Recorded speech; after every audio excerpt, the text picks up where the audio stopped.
সমাজসেবী সংস্থার উদ্যোগে একটি বিনামূল্যে চক্ষু পরীক্ষা শিবির আমরা আয়োজন করেছিলাম। তার কিছু বিশেষ মুহূর্ত আপনাদের কাছে তুলে ধরলাম।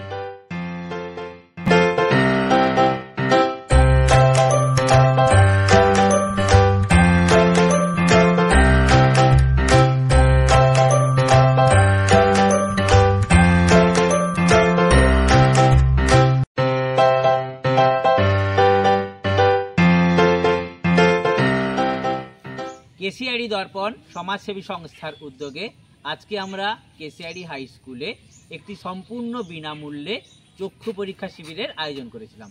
তাতে আমরা আনুমানিক 257 জন রোগীর চক্ষু পরীক্ষা করিয়েছি এবং এই চক্ষু পরীক্ষায় পুরো কেসিআইডি থেকে আমরা বিশাল সাড়া পেয়েছি। কেসিআইডি ছাড়াও বিভিন্ন পাশাপাশি এলাকার মানুষজনও এই শিবিরে নিজের চোখ দেখিয়ে গেছেন। সমস্ত জনসাধারণকে আমরা ধন্যবাদ জানাই যারা আমাদের এই আন্তরিক আবেদনে সাড়া দিয়েছেন। ধন্যবাদ।